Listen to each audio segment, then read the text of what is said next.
Rich coming on? Rich will be on momentarily, yes, but I'll start it off. So I guess we're live now. So, uh, good evening, everybody. I'm Dustin Coiner from TrackDaz here in Southern California, and we're talking about the TrackDay Circus. And tonight I'm live with the wheelie lessons guy.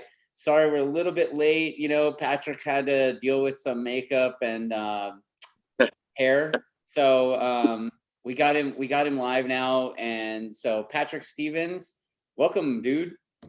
How's it going, buddy?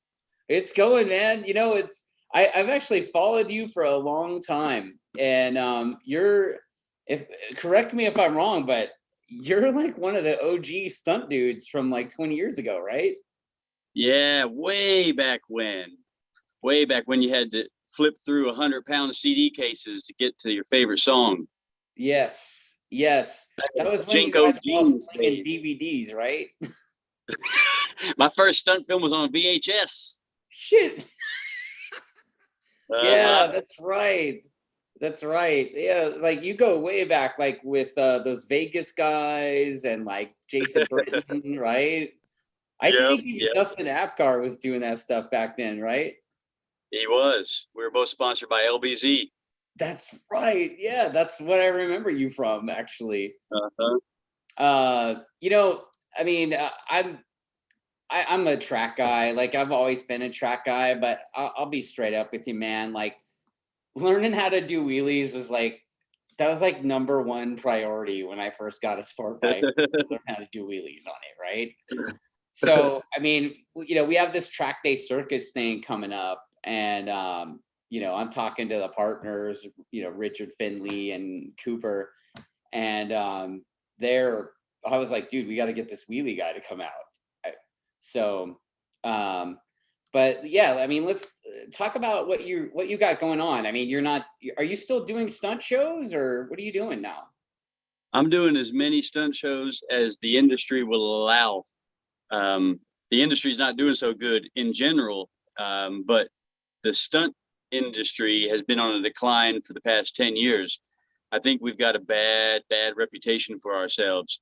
And a lot of the bike shop owners don't want to be associated, have the name associated with that, because the layman and your average commuter are pissed because we disrupt their commute by 12-15 minutes, doing the stuff on the streets still.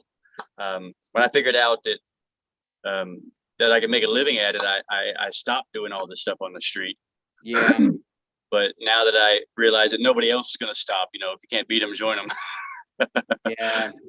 I mean, So I've seen some of that stuff, you know. I mean, and right, what everything you said is super valid, right? I mean, you know, the guys that are stopping traffic on the freeway to do whatever, I mean, that, and then the video footage of them swarming dudes' cars and stuff. I mean, yeah, it just, yeah, it definitely puts a bad taste in people's mouths. But, you know, back in the day, I mean, I remember, you know, Jason even and all those guys, they were, you know, it would be like a bike night thing, and then they all kind of stopped doing it, and they were just doing it at competitions or whatever, yeah.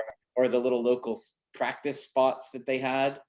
They weren't out acting a fool, you know. I mean, I remember talking to Jason a lot about it. He was like one of the rare ones that wore all the gear and stuff too. He wasn't out like in a t-shirt or whatever, you know. Yeah.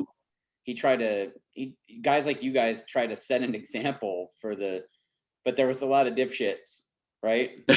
So, yeah, and we pushed for 10 years to get it into the X Games, and one of the guys from the X Games gave us a shot in 2010, following the XSBA stuff with Abbott, and they gave us a chance to do a demonstration in the parking lot in Anaheim in 2010, and nobody came out to show any love or support. So really? the big wigs saw there wasn't a demographic for it, so they're like, well, we can't make any money on it, then we're not going to have you back.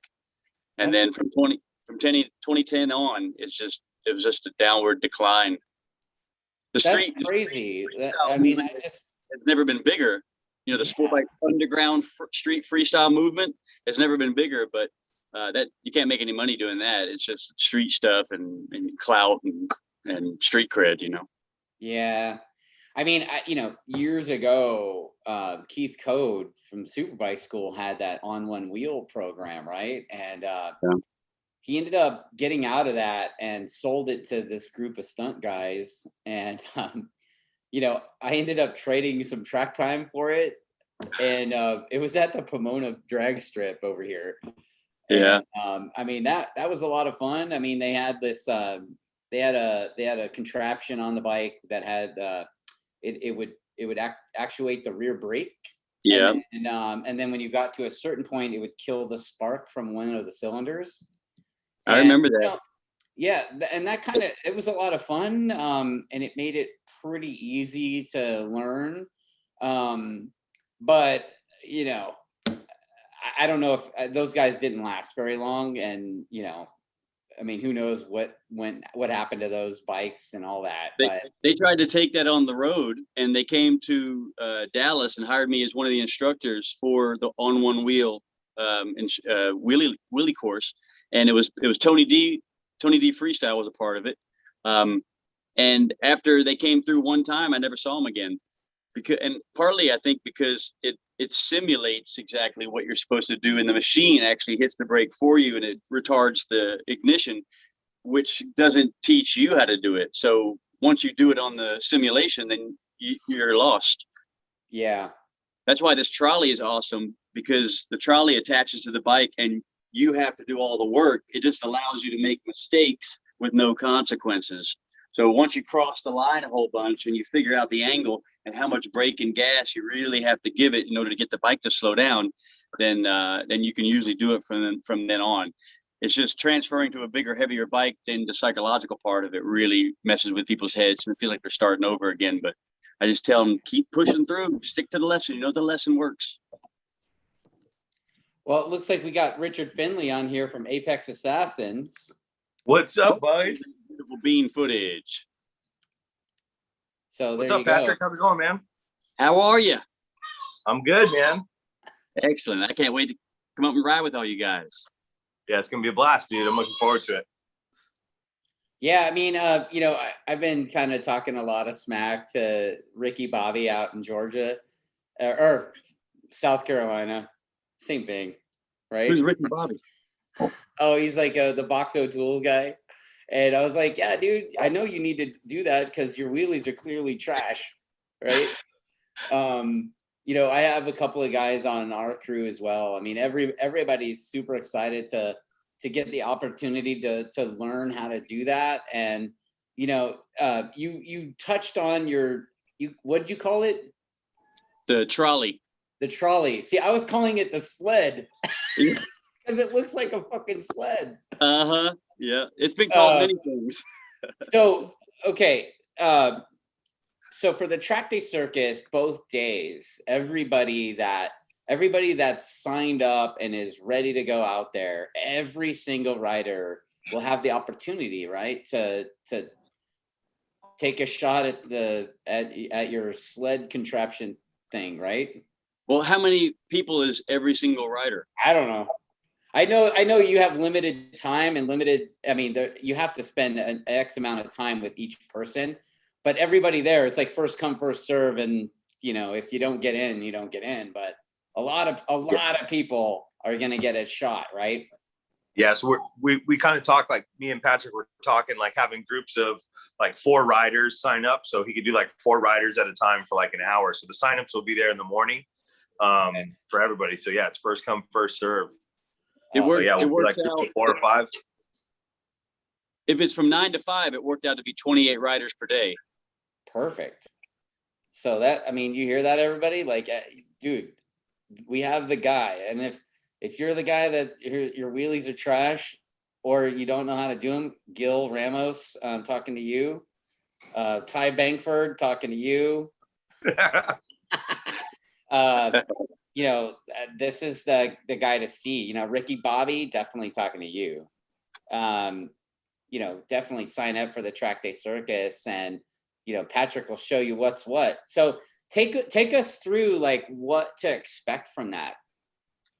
I wrote up this disclaimer that I was trying to speak to all the riders that if you have coordination and you have balance, then I can help you perfect it. And if I preferably would want riders that have already clutched it up and tried to ride it out and just can't slow it down. The ones that have never clutched it up and are scared to clutch it up and don't have too much riding experience, they're not going to be a best fit for just 20-minute lessons, because we're trying to squeeze in as many people as we can.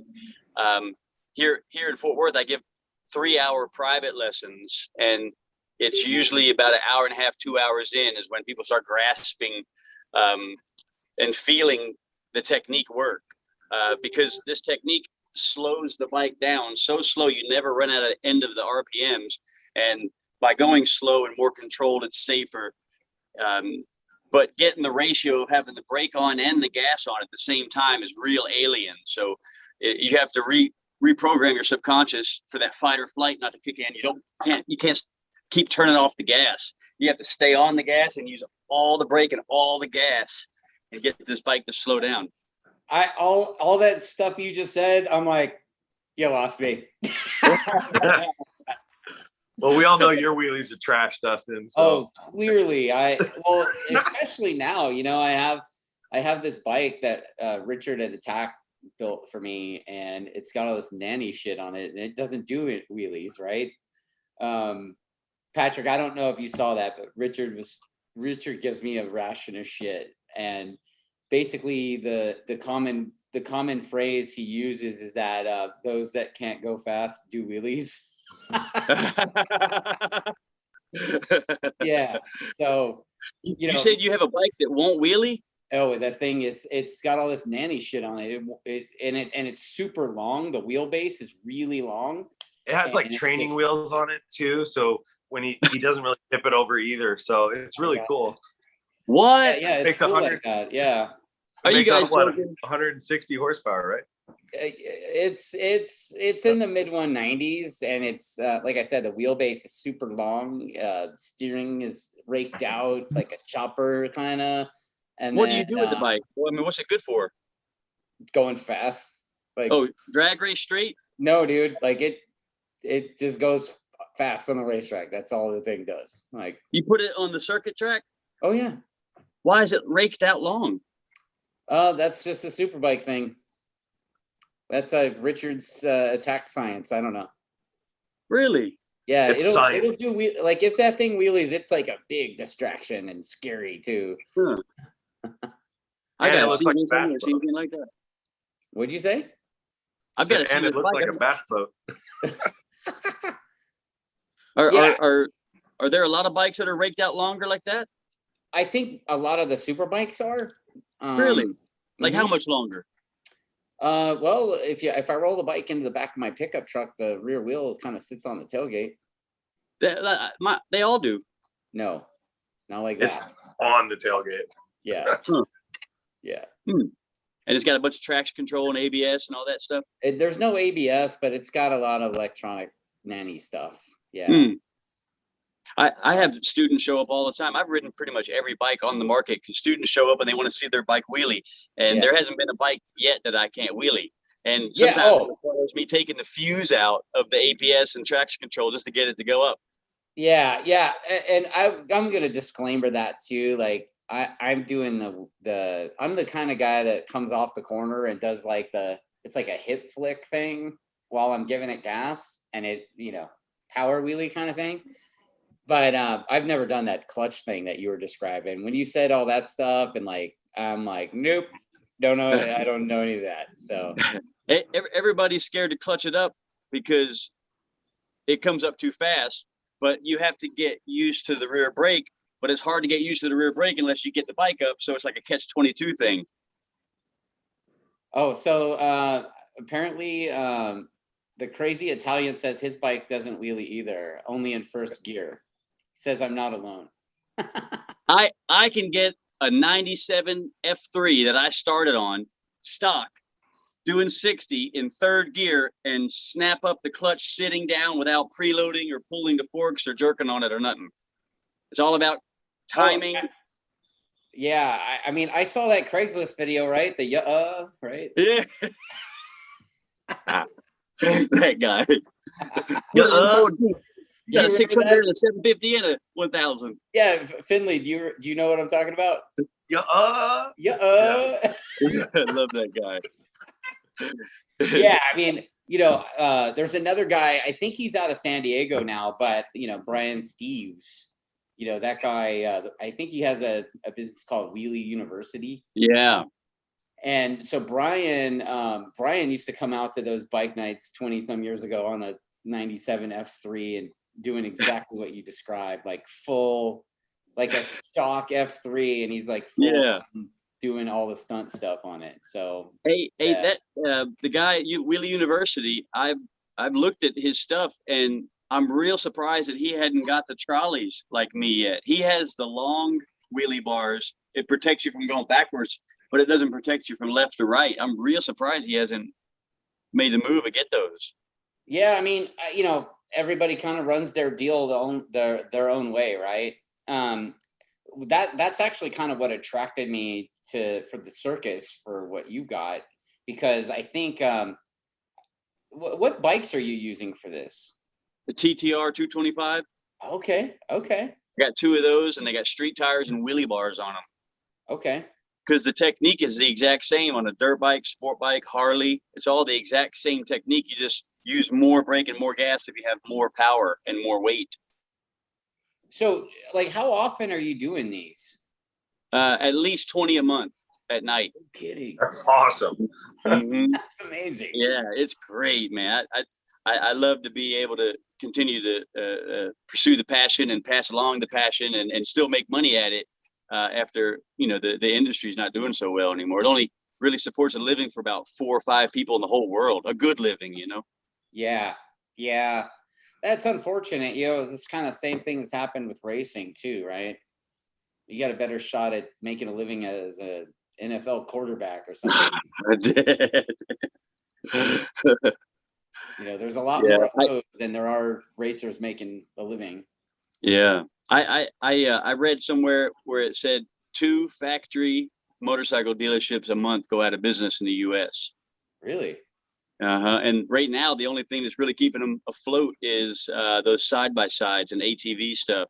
And now that the corona hit, I heard the sales have been up because of social distancing, but it's not looking so good for the sport bike industry at all. Yeah, I mean, we've talked about that a little bit too. I mean, Yamaha's got that new R7 thing, and like I posted a couple of reviews, and I've seen some severe amount of trollery on both of them, and I did it on purpose because I'm like the R1 guy. I'm not really the target demographic for that bike, but there's something to be said for the fact that Yamaha like sold out of them in pre-orders in like under 4 hours. But they're getting rid of the R6, right? Well, the R6 is gone. Like the R6 last year was last year. So I think they operate in like a 5-year plan. So it wasn't like they just up and was like, that's it, we're not making this anymore. The R7 is not going to be better than the R6, is it? I heard it was D2. It's not even the same demographic. That the 600 class is basically gone the way of the dodo bird already. They saw they must have seen the writing on the wall 5 years ago, and that's why they made the decision that they did. But I mean, they're like reinventing the super sport class, I guess, is the marketing guy's way of saying it. But it's like it's a different kind of super sport. I see. So it's a twins bike. Yeah, it's got that. It's got that. V-twin? It's got a parallel engine, kind of like the MT-07, but it's got a couple of different parts in the engine, kind of thing. I'm sure I'm really butchering the tech on that, but it's not exactly the same engine, but it's the same engine, right? My opinion, the best wheelie bike out there ever made is the 929 954. Perfect for everything: the ergonomics, the weight, the forgiveness in the throttle, the way the power is delivered. And the only other bike that's similar to them is the MT-07. It's an awesome bike to wheelie. It's so smooth and consistent. The hardest bike I've ever learned how to wheelie is my CBR 1000, because it feels like you're riding a fast computer. It doesn't even feel like a motorcycle anymore. Like it took me forever to figure that thing out. Like 3 months of everyday trying to get slow wheelies down on that thing. But that whole fly by wire, it's like riding a fast computer, man. It's just a whole different. Is that the picture you sent me? The bike with like 80,000 miles on it? That's Yeah. CBR? Yeah, 73,000 on it. Oh, geez. Jeez, man. Like that's I'm already on my second motor. how many what? On my CBR 1000, it's 3 years old. I put 73,000 miles on it, and I blew the motor at 64. It actually blew the gearbox. I've never been through a gearbox before, which is weird. Huh. That's a lot of miles, dude. So going Give a back man to the tools of his trade, he's going to use them, right? so going back to your wheelie trolley, it's got those outriggers on there. So like you were saying that when the rider goes, too far, they're not going to go too far. And then you've got the side to side as well. So, I mean, correct me if I'm wrong. Well, who's the oldest person that you've had do this? Uh-oh, he's turning off his fans. I have 50, 60-year-olds come down from out of state all the time to knock it off their bucket list because they see that there's no consequences with making mistakes on this thing. So I've got video footage of 55, 60 years old dudes coming down and getting it, nailing it. Yeah, I think you posted on social media recently a guy that was in his 70s, right? No, he was 63. Oh, he's 63. Okay. But he was an old guy. Like, yeah. Yeah. Yeah. Because, that's when you see YouTube videos of chicks doing all the same stunts that we're doing. It's because it doesn't require muscles. It requires you to manipulate the clutch, the gas, and the brake to be able to that power to work for you instead of against you. So if you can just finesse all the controls, then you can get it. Well, I mean, awesome. I think it might make it easier too, like having that risk factor of, oh man, like a sport bike, like you're doing it on a Titter 225, definitely, definitely. You're not doing it on your, $40,000 whatever, right? There's an ongoing joke with me and all my friends, and they're like, I want to learn how to wheelie, and I say, you want to learn real fast, the faster than anybody? Pull your bike out of the garage, kick it over on both sides, scratch the plastic so you can get past the fear of scratching the plastics. Because that's one of the number one reasons why people aren't figuring out wheelies, because they're afraid to crash. And I gave lessons for 7 years without these trolleys, and people were busting their ass left and right. And I had about a 20% success rate because the bike was going like this so much that they couldn't focus on the most important technique of using brake and gas at the same time. So now that we separate the two variables and you learn the most important technique and then you learn the steering at two separate times, then it really gets rid of the stress hormone, and there's no high energy, because we can't learn in the state of stress and defense mode. People retain the information more, and I got an 80% success rate for people feeling the technique work. So everybody that comes to me leaves with all the correct knowledge and good habits on how to practice properly, because there's a lot of misinformation on YouTube, a lot. You know what? Everything you just said totally applies to our world too, right, Richard? Yeah. I mean, dude, so I missed the beginning of this. Do your bikes have just regular like foot rear brakes, or do you have them up in the front? No, I don't ever teach anybody the handbrake because their foot's not doing anything, and there's already so much going on with their hands. I didn't want to add another lever to it. Perfect. Okay, cool. And it also seems like all these new guys that learn with the handbrake first, they never learn the foot brake. Then that cancels out half the tricks. Right. Really? That's cool. Yeah. Not learning the foot brake cancels out half the tricks. Yeah. Really? There's a lot of tricks you can't do with the handbrake. Really? Mm-hmm. Did not know that. Yeah. Yeah, I mean, I'm like, Richard's probably going to give me a bunch of shit about this if he watches it, but I've always wanted, like I said, first thing that everybody wants to do when they buy a sport bike is to learn how to wheelie it. Like that's It's like the coolest part of riding motorbikes, actually. Yeah. I don't know. It really is, dude. Right? Like I'm a Without total a doubt. scumbag. Like I'm the guy that the race director at the after qualifying was in my face, like, dude, that was qualifying. What the hell are you doing? I'm like, have fun. What? You know? I'm ripping dank nooners, bro. Yeah, dude. You power wheelie out and just kind of ride it out real smooth, let it down smooth. Yep. And then, Hell yeah. like it started out just the fact of years ago, I started out when I was doing it. It was just more of like just to get it, just to do it. And then it kind of became like a style thing. So you like turn the wheel and look at make eye You always contact. gotta look at the camera, dude, right? Right? You got to make eye contact with the camera guy. Otherwise, like, why are you doing it? You know? Everybody always asks me why I bought a sport bike for the first time back in '97. And I said, well, it's because I wanted to pick up chicks and show off, of course. But, you know, I can do those things nicely now, but my motives for continuing to ride have changed. And, you know, like you said, everybody wants to learn how to wheelie, but is scared of looping backwards. So this trolley is really revolutionized learning. You know, the dudes that have the wheelie bike on the dyno machine with the rope attached to the front. An old sponsor of mine used to have one of those, and I used to bring that around to the bike nights and give rides on it. And it's more of a simulation also. It doesn't feel like real time, but it was the closest thing to feeling at work at the moment. But once this trolley, I saw the Russians had this trolley online 5 years ago. And I tried to copy it and I couldn't get a close up of it. So I just reached out to them and said, hey, can I buy the blueprints? And they're like, yeah, just give us $200. I'm like, what? It was that easy? So since then, lessons have really taken off. Like I'm so busy, I got to turn down some lessons, you know, because it's just too much. What you're saying is that we're using Russian technology here. We're colluding with the Russians. Yep. Okay, so now Finley's gonna bring a bunch of vodka. Right?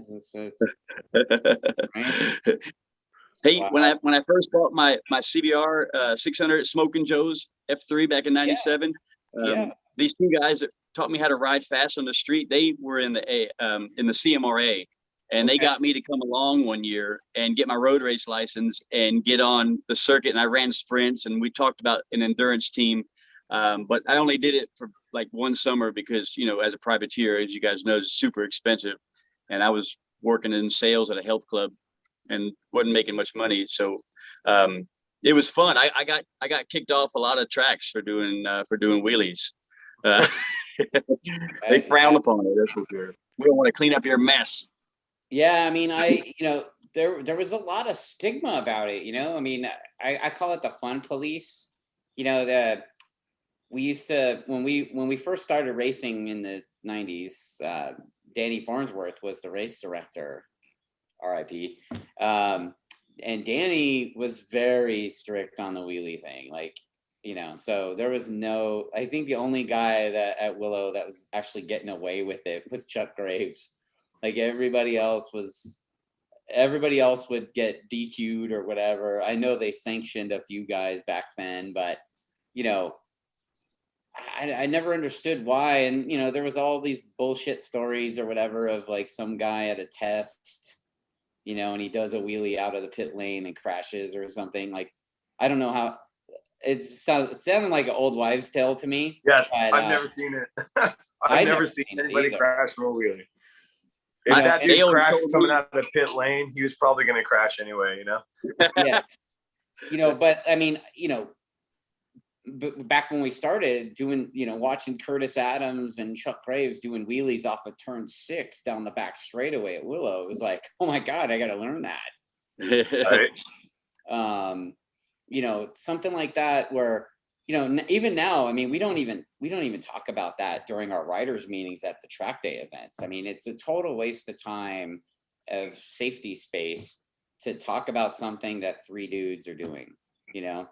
So it's like typically at every track during the track days. Say that again. You guys see a few folks wheelie here and there during the track days, and nobody says nothing. Yeah, 3 dudes, like me, myself, and 2 other people typically. But what if you saw a student doing it? Don't give a shit, because like the thing is, like the people that are doing it already know how to do it. Nobody that doesn't know how even gives it a trot because of what you said before. Yeah. So, you know, and I also don't want to make this a being about us like encouraging horseplay either.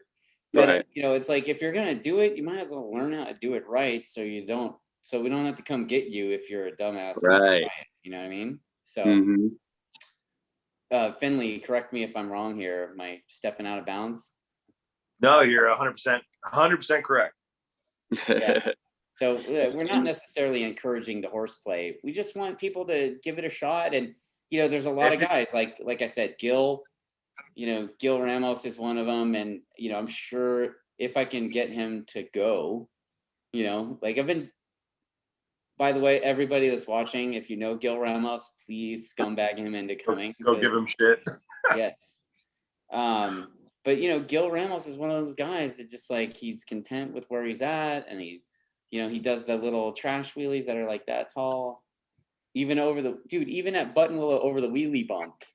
Patrick, I don't know if you've ever been there, but the pavement rises and you're tapped in third, and then it falls away. So you're like, you know, everybody looks like a hero there except Gil. Oh yeah. Okay. And me. Of the, you And can't. It's hard not to wheelie, right? Yeah. So, you know, it's one of those things where, you know, it's just a fun part of riding your motorcycle, and Definitely. you know, and the TrackDay Circus is perfect for this. I'm sure you advanced track guys use the rear brake a lot on the track, right? Going around. I personally don't. Some guys do. The only time I use the rear brake typically is when I have a passenger. Mm.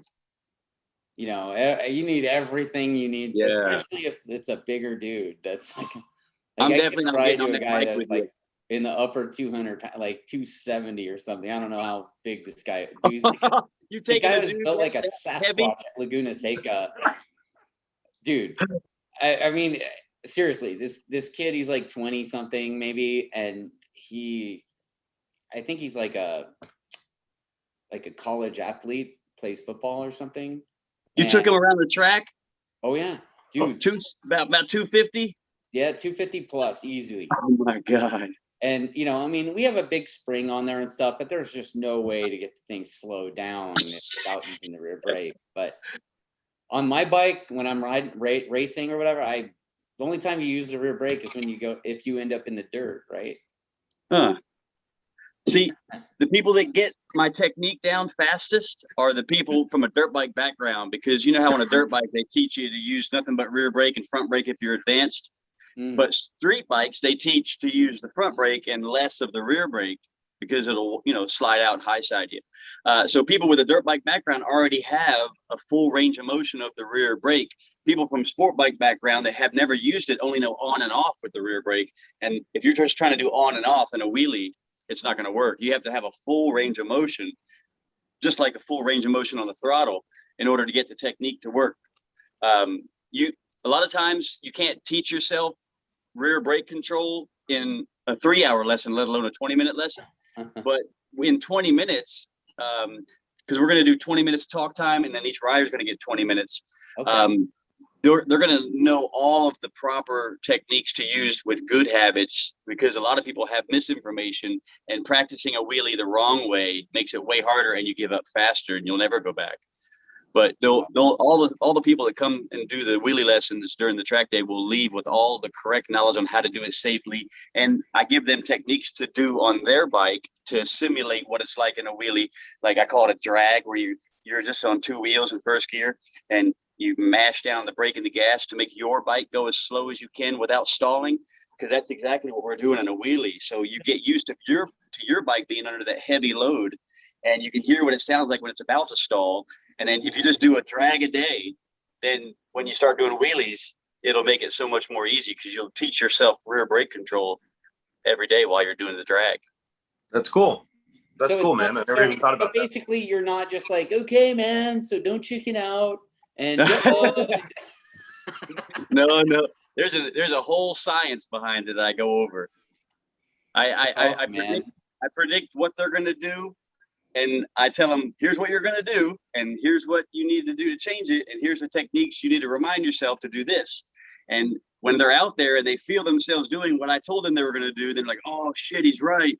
So the more that I can reconfirm with the student as to, I already know what it's like, and here's what you do to fix it, and this is going to happen, and then you're going to do this, so then they have more confidence in my words, which gives them confidence out there in a wheelie.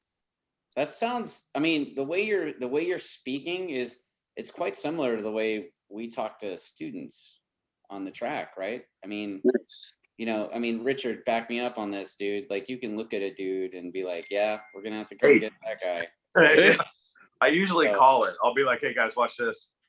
It happens.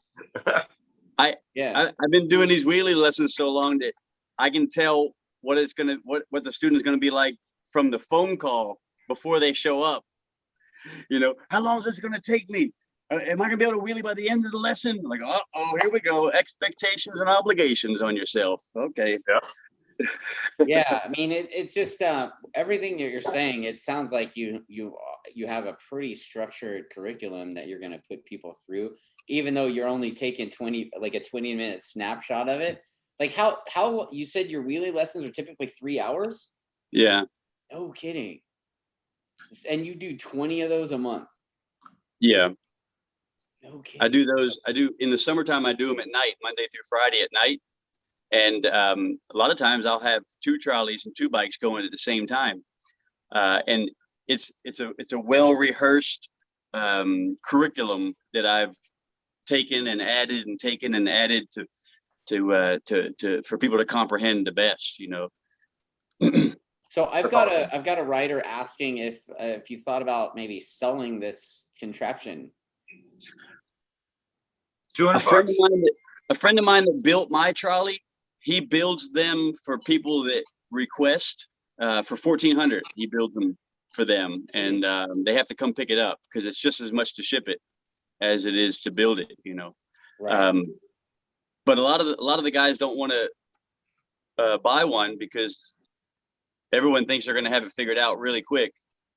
So they don't want to invest a whole bunch of money in buying one and then have to sell it. So they usually just take my lesson.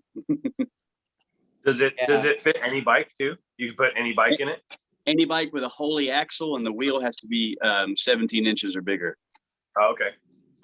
Cool. Wow. Yeah, because it pinches inside the Holy axle, and it's got bearings, so it doesn't dig your axle. It rotates when the bike rotates. So the bearings do. That's awesome. And I've got different level pads that I stack on the back of where the wheelie bar hits, so that the person's not going back at 1 a.m.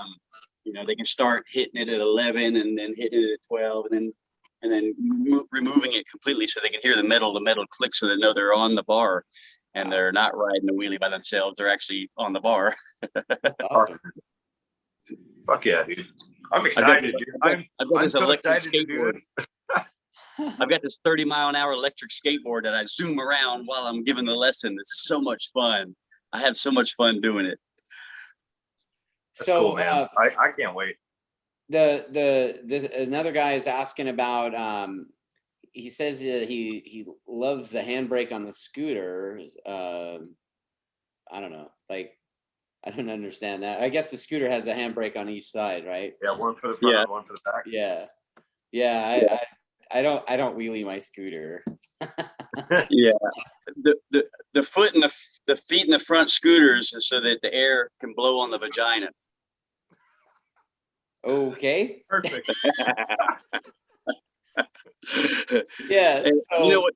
Another misconception is a lot of these kids say, "Oh, I'm going to buy a Grom and learn how to wheelie. It's going to be way easier on a Grom," but it's actually harder because the wheelbase is shorter. So the balance point is like this instead of on a sport bike or a dirt bike when the balance point's much bigger. The longer the balance point, the more room you have to play with. I was going to ask you that. Like, what's the biggest mistake or the most common mistake that you see people doing when they're doing this? What I have to remind people the most is to not turn off the gas because that fight or flight has been protecting them. So their whole life, their subconscious takes over and says, turn off the gas, that's too high. When we have to actually go further and higher back than they've ever felt comfortable before and not turn off the gas. So I have to reiterate, and I actually have to record some students and tell them, you're turning off the gas. They're like, no, I'm not. You're turning off the gas. And they don't believe me until I record them and show them the footage, because it's all done subconsciously. So the reprogramming of the fight or flight instinct is probably the one that I have to remind the students the most about. Because this technique, I go through a set of rear pads on my CBR 1000 every 5 weeks. But once you get the technique down, you don't give a shit, you know? So it involves you clutching up and then stopping the height with the brake and leaving the gas on and the brake on real heavy the entire time. And in no other arena have I ever known where you have the brake and the gas on at the same time. It's usually one or the other. So that's the hardest thing, is to reprogram your brain to leave both on real heavy. But once you feel it work once, then you're sold. You know, my students always say, okay, I understand what you're talking about, but they don't believe me. And then once they feel it work and they slow down and they're not increasing speed and they're on both real heavy and they hear that real heavy bogging sound, they're like, oh, okay, I see what you're saying. I understand now. And then usually it's like a light switch. They can usually do it from then on. It's never a gradual learning process. I've had the same rear pads on my motorcycles for 9 years. Yeah, like I replace the rear pads on the 2-up sled twice a year. And basically the R1 keeps its pads like the entire time I have it. The rear pads. Front pads, not so much. Rear pads last forever. Like luckily I have DP Brakes has been my sponsor for 10 years or longer. Nice. Oh man, that's insane. So let's talk about a little bit about like how and where, like when we get to the event, the signups, like what's the schedule gonna look like for this? Did I send you the picture? Yeah, you sent me a snapshot. I just kind of want you to articulate that so that people watching can see. Or yeah. We're gonna do 28 people per day, and it's gonna be every hour 4 people. So whenever everybody signs up, I'm gonna get those 4 people, and it's gonna be about 20 minutes of talk, and then 2 trolleys, 2 bikes. The first 2 riders are going to get 20 minutes. And then my girlfriend and I will be going back and forth, making sure everybody stays in line and giving themselves enough runoff space and is practicing with good habits. And I'll be on my electric skateboard zooming in and out. And then whenever they get done, the next 2 people will get on the same 2 trolleys and go back and forth. And we'll do that from 9 to noon, then take an hour lunch, and then from 1 to 5, Friday and Saturday. Awesome. Richard, is there any way that we can continue doing it after 5, or are we? Yeah, we can do whatever we want. I think I'll double check, man. We might be able to go after 5. There's we've got another thing in the works for after 5 o'clock. So really? We'll get the details on that. Yeah. Can we leave some of that? You want to give us a hint or anything? There's going to be some very, very fast vehicles in the area. Yeah, I mean, I've heard there's a certain individual that's based in that area that uses that particular facility as his test facility. I've heard he's going to be doing some filming. You know, is there a chance that guy will be what you're talking about? Maybe. I'm gonna plug my phone up. Yeah, it's gonna be should be a fun time. Yeah, I don't see why we couldn't extend it a little bit, dude. It stays dark up there till like 9 o'clock at night. I don't see why not. Well, I think it's also up to Patrick too. I mean, he's kind of busting his ass. Like, so Patrick, are you down to do a few lessons after 5, dude? We can go till the clutch melts.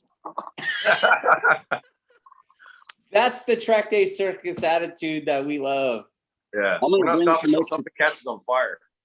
Yeah. I'm gonna bring some extra clutch fibers, because Okay. on these trolleys, I'll go through clutch frictions about every 3 months. I'll go through 4 starters per year on these dirt bikes, because in 1 3-hour lesson, I'll have a student stall and have to restart the push button start probably 50 to 75 times. So I go through a lot of starters, a lot of clutch frictions, and I'll bring all the extra spare parts, and we'll burn these bikes down. It's awesome. That is awesome, man. Those So, TTRs though, they're built like tanks. So, and so we have another guy asking, is this teaching us how to do stand-up wheelies? No, I get that question asked a lot also. And I've tried to teach students how to do stand-ups first. And it's something psychological going on in their head. When you're standing up, off, away from the bike, they don't take as many chances. They don't get high enough because their body's already back so far. So by sitting close to the bike, the psychological part of them being up on the bike, they get higher, take more chances, and get back to the way they need to be. That makes Because sense. when you're sitting on the bike and you're steering like this, it gets a little bit wobbly when you don't have the trolley on there. But when you're standing up and the bike's under you, you have a lot more leverage. So once you get the sit downs, the technique down, then transferring to stand up is way easier, but it's not easier to learn first. Okay. And that technique, you can relate it to when you're shooting pool and you get the pool stick and you put the fat end on the bottom and the skinny end up top. It's almost impossible to balance it. But when you put the fat end on top and the skinny end on the bottom, anybody can do it. And that's the same with the wheelie. When you're standing up over the bike, the weight's up here, it's easier to steer. And it goes for the Harleys, the big baggers with the big windscreen and the speakers up here and all the weights on the front of a lot of the weights on the front. They don't even have to steer them things at all. They just steer themselves. But when you have a passenger on the back and you're doing a wheelie on a sport bike, it's like, It can be. It can be. Yeah. But like I said, the kind of stuff I'm doing is just coming off the corner thing. Like it's not really doing that. I never did learn how to do that. So I'm actually kind of excited about it. So for this event, the riders that sign up for this, they don't have to pay any extra, right? Nope. It's all covered. That's all included in the $365 a day that you get. So if you're signing up, and actually, I would encourage you to at least sign up with Patrick and get on his list for the day. Try not to do it both days. Like give everybody a shot. Like if you did it once, then like I don't want people. Finley, are you good with that? I'm good with that. That's fair. That's just fair. You get one a weekend, dude. Like there's only 28 spots a day during each day. And, Patrick might be able to do a little bit more after 5, but, we want to try to give more people a chance at doing this because it's such a unique experience at a track day to actually have something like this. I mean, like we might have to figure out a way to make this kind of shit a regular thing, right? I think I'm gonna like it. I think everybody's gonna like it, man. I think it's gonna be a big hit, man. For the people that don't know that that's a thing and they're just signing up to do the track day and they see it, I think they're gonna freak out. They're gonna be like, "Holy shit! I've always wanted to do that." I mean, this is what's crazy is ever since we started promoting this event, like honestly, we've talked more about this stuff than we've talked about anything, right? Like we have this epic track there to ride on. We have this epic, perimeter track. The World Superbike used to race there. It's awesome. And we haven't shut the hell up about learning wheelies in the parking lot with you. Shit. Wheelies are addictive, as you know. Once you start doing them and you start feeling them work and you're getting more confident with them, I have to drag my students off the bike in a 3-hour lesson to take a little 5-minute break because they're so pumped up and like I said, wheelies are really addictive. And the reason why I set it for 3 hours is because after giving lessons for 11 years, I found out that 3 hours is about the limit the human body can take clutching up constantly for 3 hours, clutching. Only about maybe 5 people in 11 years went longer than 3 hours. So that's why I set it for the 3 hour mark, because of the human physical limitations. So, I mean, I know you're doing an abbreviated version of that. Obviously, this is the the rapid instructional course. You know, what do you think the success rate's going to be with the 20 minutes that we have? It depends on what type of student signs up. I think that somebody with a lot of experience and is real comfortable out on the track and is fast and knows how to use the front and rear brake well, knows how to use the brakes in general well, I think that the success rate is going to be good. But for somebody that's their first track day and they've only been riding for 2 or 3 years, they're probably going to get frustrated with themselves doing this because of the short time period and the lack of experience. Then they can just come to one of your schools. Yeah. And that's the thing too. I mean, you know, this is also, I mean, I hope you're using this to promote your program too, right? So, right, everybody that's going to get a taste of this is going to be able to have like a pretty solid opinion of it. And, you know, maybe they'll take a trip to Texas. And where are you? You're based in, where in Texas are you exactly? I'm in Fort Worth. Okay. Nice. And it's the website is wheelielessons.com. Real simple. And if you want, I've got a Facebook link that I made a Facebook. It's on YouTube also, YouTube or Facebook link that we can include in the comments of this program or the description of this program. And I call it a 3-minute wheelies tips video. And it's just a real brief 3-minute version of the technique that we're going to go over at the track day. Oh, that's perfect. That's perfect. Like, so we'll like a cheat sheet. Yeah, I'll definitely, you know, send me that and I'll include that in the description of this video when we're done with it. Yeah, we'll get it on the site too. Yeah, on the TrackDay Circus site. Dude. That's all right. Yeah, that's awesome. Well, you know what, man? I mean, we've been talking for a little while. I think we pretty much covered what we want to cover on this. But you know, thanks for staying up. I mean, it's it started at 8:30 for you, so it's like, you know, it's getting a little late for you. We're about an hour. Not bad. But dude, appreciate you talking to us. And yes, I'm excited to meet all you guys next month. That's awesome. Really we're gonna get him on the track too, Dustin. Oh, absolutely, dude. You know, yeah, Patrick, I'd love to go around. You're gonna bring your leathers and stuff and ride, right? Well, I don't have a one-piece leather anymore, but I got boots and gloves. Well, it just so happens that the TrackDay Circus is being supported by Alpine Stars. Yeah. So chances are there's gonna be a set of gear for you. Yeah, I was talking to Rich last night, and he was asking me my height and weight, so I think he's got something up his sleeve.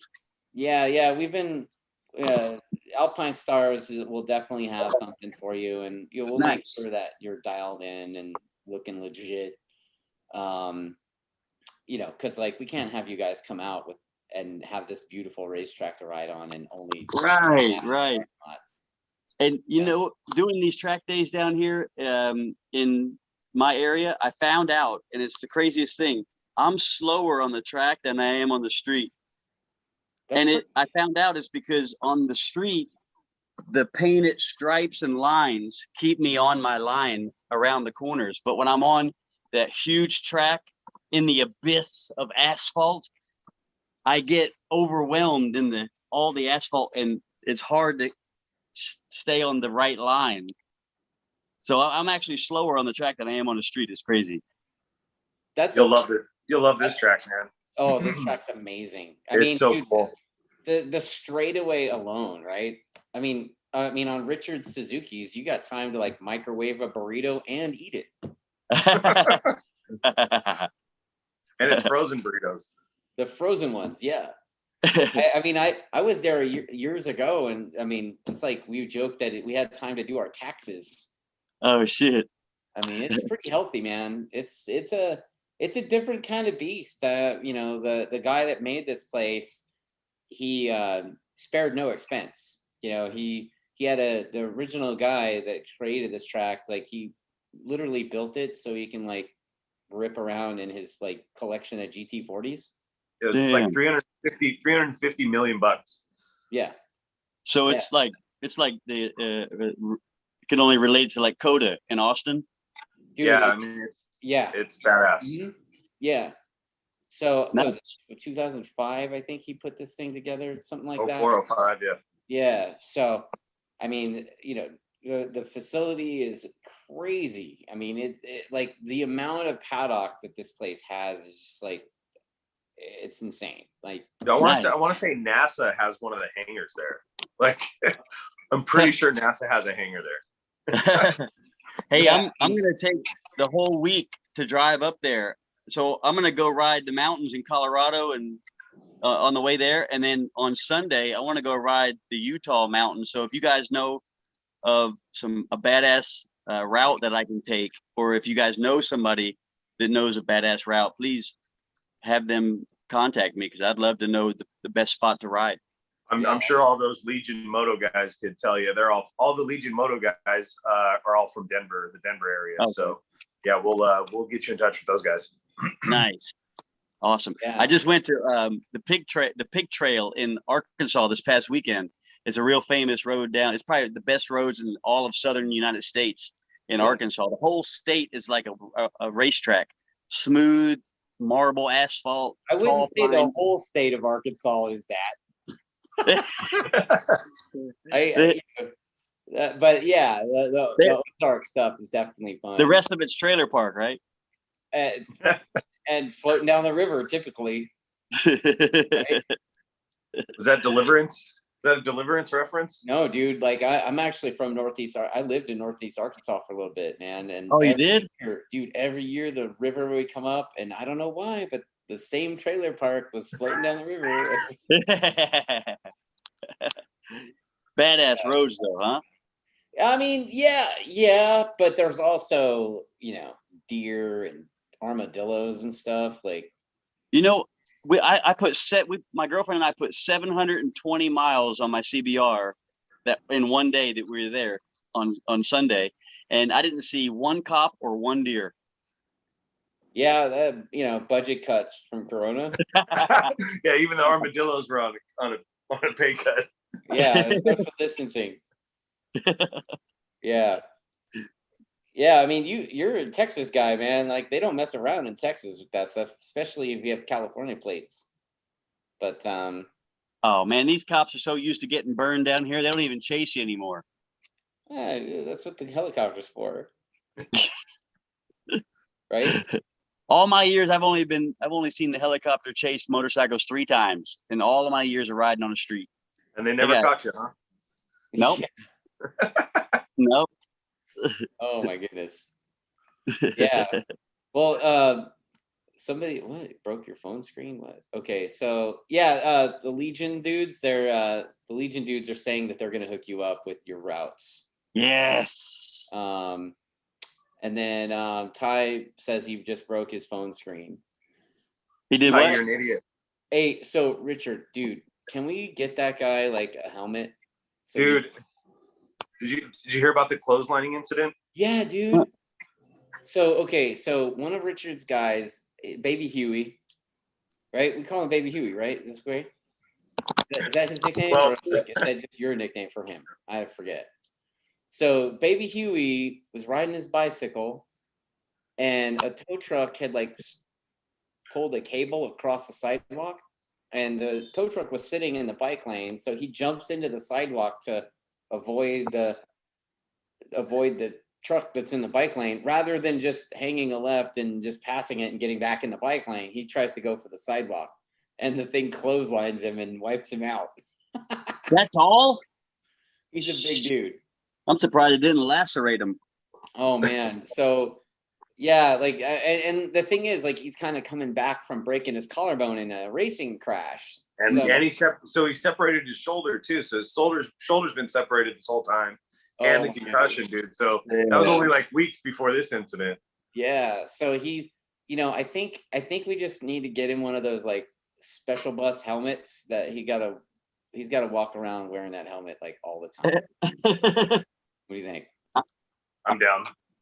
We're starting GoFundMe for a bubble. We can just put him in a big bubble. Boy, dude, exactly. Get one of those cones too on around his neck. He can't lick himself. Did you see that video?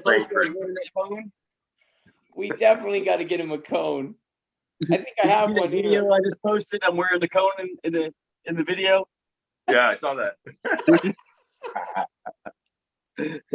Oh man, that's hilarious. What? Oh, it took all his hair off too? What? Yeah, he lost his hair in the accident. That happens. You know. How did it not take off his head? It hit the wheel of the bike. How'd he lose his hair? He's been bald since he was born. Oh, we just give him shit all the time. Yeah, he's definitely. I don't know. I mean, we've used this nickname on a few people, but you know, we can't start calling him "Can't Get Right." Can't get right. What do you think? We called him. We've called him Brittle Bones Bankford, Baby Huey. We've got a bunch of names Glass. for him. I called him Mr. Glass. Mr. Glass. I like that. Yeah. He broke his foot in a parking lot once, just from like a 3-mile-an-hour almost crash. Stopped it with his foot and broke both of his bones in his leg. He says the cone's not going to do anything but prevent him from eating. No, he'll just fill the cone with food. So messed up. All right. Well, you know what, gentlemen? I have a good evening. You know, thanks for joining us, and we'll see you next month. All right, guys. We'll see you soon. I'm excited about this.